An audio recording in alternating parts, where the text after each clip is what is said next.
My niece recently got married, which meant a return visit to my hometown of Dallas. With a few hours to kill on a Friday afternoon, I enthusiastically gathered the family, myself, wife and 8-year-old daughter, to lobby for a visit to Dallas Cowboys World Headquarters. The star was less than 10 minutes from our hotel, and the pleasant afternoon was a perfect opportunity to make a pilgrimage to bask in the glow of greatness. 5 minutes later I hit the road alone as the ladies opted to lounge at the hotel. I made no preparations, instead mostly interested in checking out the Cowboys Ring of Honor walk and having no real expectations beyond that.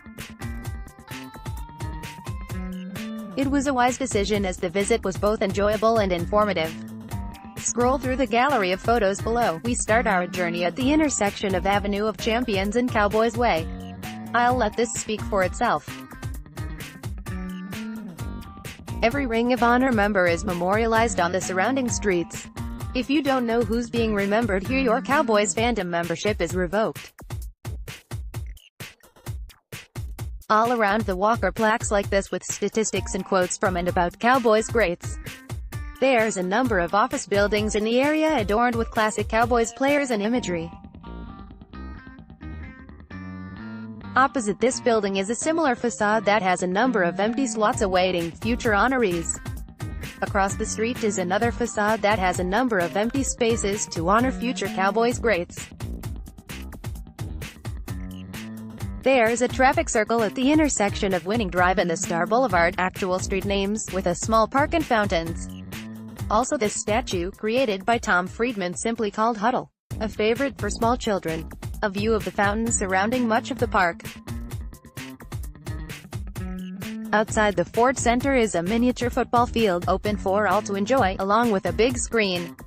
Cowboys game are shown here, which sounds like a pretty cool place to watch the game on a nice autumn day. And of course there's a gift shop, with hats.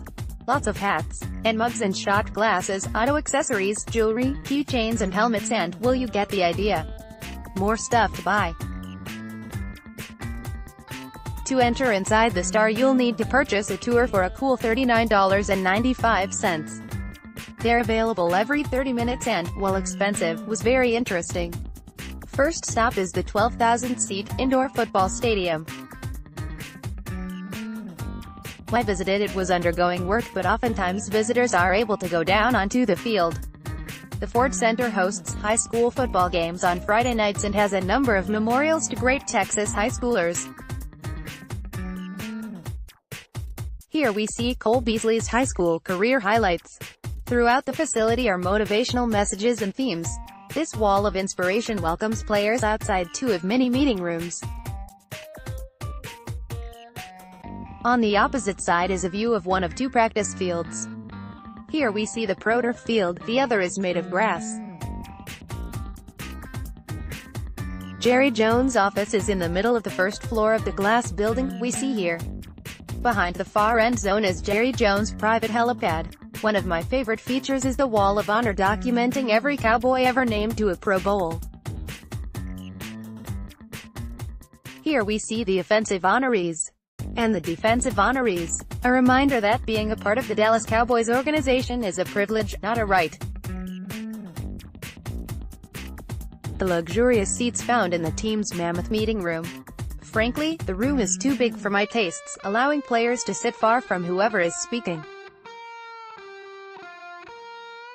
On the left is the team's gargantuan workout facility, on the right is the team's locker room. If empty, tourists can enter the locker room, but apparently that's never happened because Shinley is always inside. The team's functional dining room was mostly empty during our visit. You can see a smoothie bar in the back, which is apparently a player favorite. Enter your favorite Chip Kelly joke here. Another of my favorite features is this museum-quality display featuring uniforms sported by the Cowboys throughout the team's history. This is the microscopic broadcast booth where a number of television, radio and podcasts are recorded. Here we see one of many franchise highlights noted throughout this area of the facility. The team's 5 Super Bowl trophies on permanent display near the primary entrance. Nearby are glass displays with rings from each of the team's 5 Super Bowl championships. Another cool feature is this wall of helmets. The Cowboys and that week's opponent's helmet are lit up during the season. The front area of the team's surprisingly small media room where press conferences are held. A side view of the same media room. The floor of the main foyer is populated with numerous quotes from players and coaches throughout the franchise's history. Leave it to Dandy Don to crack us all up. And finally, the outside view of the playground-like outdoor field in front of the Ford Center. In summary, there's a lot to do in the area. In addition to the park and mini football field, there's more than a dozen restaurants, bars and eateries within walking distance. The Cowboys hold watch parties on game days. The official tour lasts an hour to an hour and 15 minutes, depending on which areas are available on a given day. And while we did not meet or chat with any players and coaches during our visit, apparently it is not uncommon for players to take time for a brief meeting. I'm glad I made the visit and recommend it to any serious Dallas Cowboys fan. Obviously, bring your wallet, as pretty much everything has captive audience-type pricing. One of the things I particularly appreciate is that, whenever I see an image from anywhere at the facility now, I know where it is and how it fits in with everything else. I'll finish with this observation, which shone throughout the tour: if I worked at the facility, I would feel like I was part of greatness. Every aspect of the buildings and the surroundings sets a high standard and creates high expectations.